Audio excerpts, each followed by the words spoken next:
Welcome back, everyone. What makes a YouTube channel successful?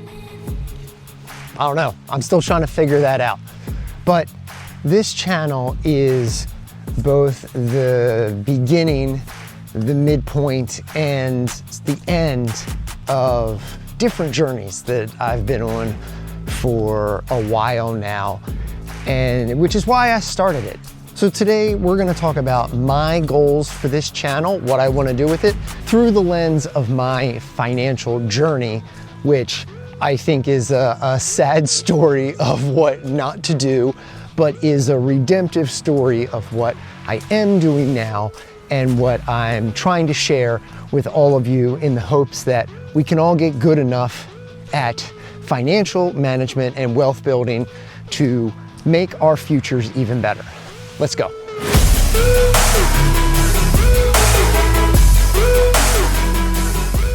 Now, starting a YouTube channel is something that I think I really should have done a long time ago.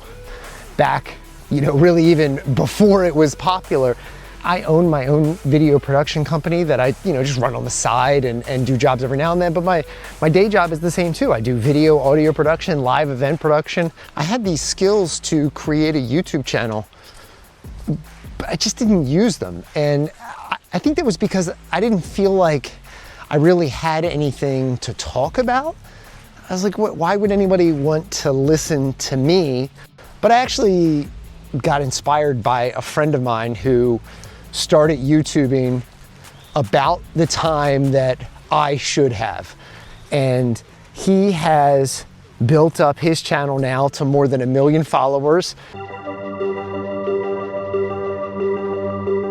I think the original idea was born out of this idea that a lot of people are afraid to try new things because it seems like too big of an undertaking.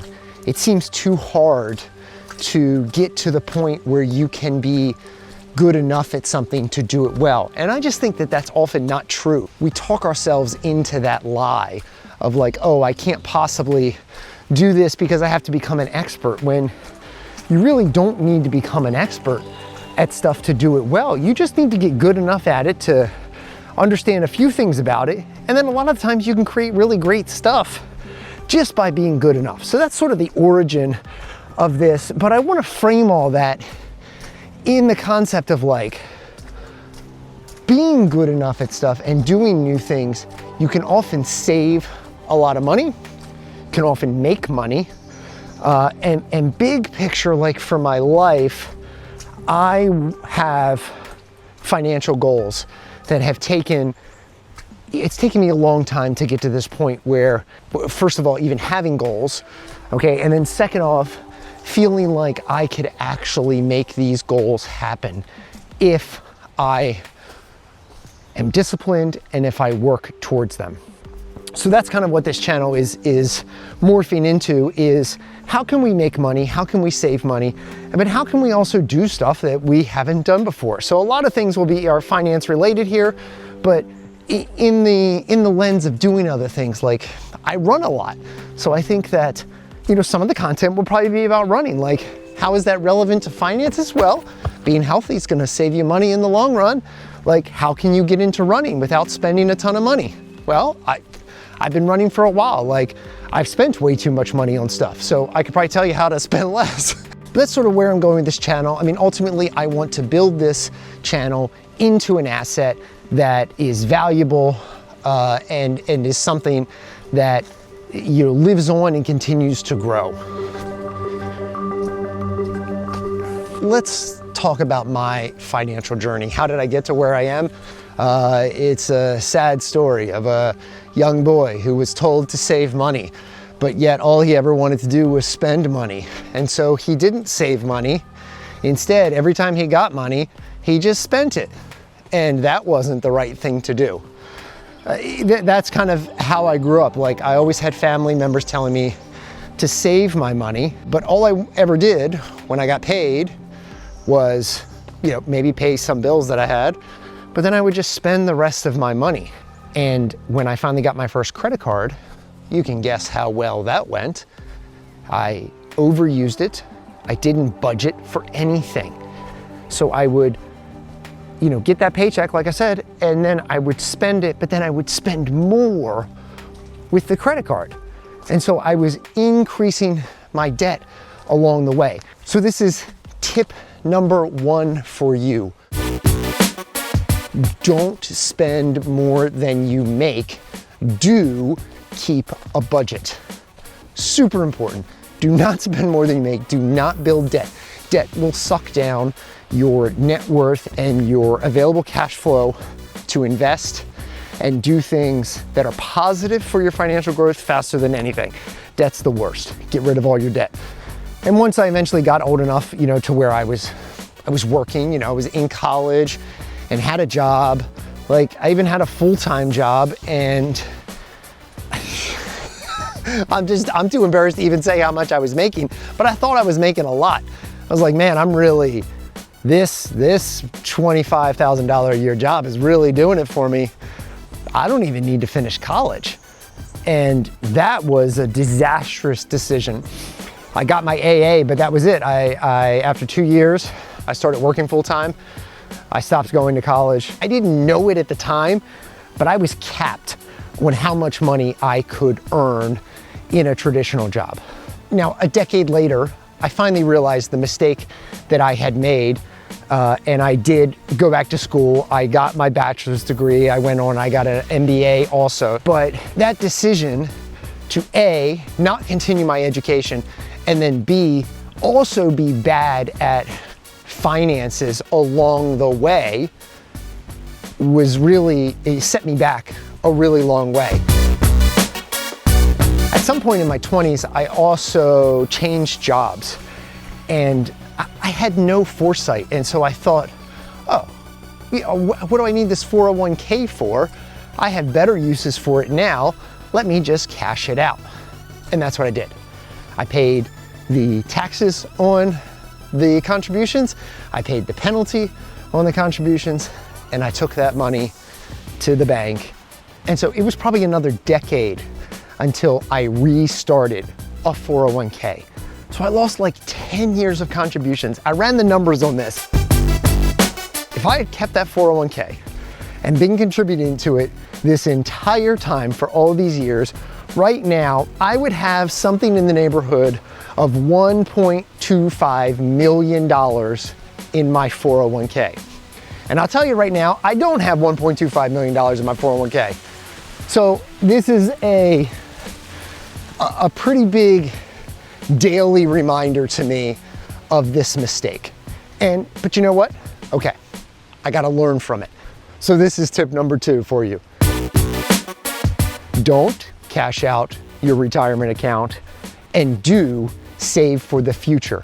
The future, I think, is one of the hardest things to understand in terms of money, because it feels so far away. You look at retirement and you go, that's like 40 or 50 years away. Like, I'll be fine. Like, I have a good job, or I'll have a good job by then. And you cannot tell yourself that lie of it will be okay. You have to make it okay starting right now. The only thing that's going to make your future okay is you doing something for your future starting right now. The future will not take care of itself. You must take care of the future. So that's tip number 3. Don't ignore the future. Do start planning right now. A lot of people out there probably think, oh, well, I'll have Social Security, right? That's what Social Security is for. I'll live on that. Let's stop with that for a second, and let's take a real close look at what Social Security will actually provide. Now, here is my Social Security projection for when I retire. If I retire at age 62, I will get approximately $2,300 per month from Social Security. And if I wait 8 more years to retire until 70, I'll get $4,300 a month about. The question I have to ask myself is, are either of those amounts sufficient quantities for what I want in my retirement? Like, those aren't even close to amounts that I will want in retirement. Like $2,300 is almost laughable. Like, how would my wife and I, doing the things that we want to be able to do at that point? You know, we've sort of given up on traveling while we were younger because we had kids. Like, we want to be able to do those things when we're older. It's impossible. Even $4,200 a month, no way. And $4,200 a month if I don't start taking Social Security until I'm 70. And $2,300 if I start taking it at 62. I want to retire long before 62. Like, there's no way that this is sufficient. You have to give yourself this reality check.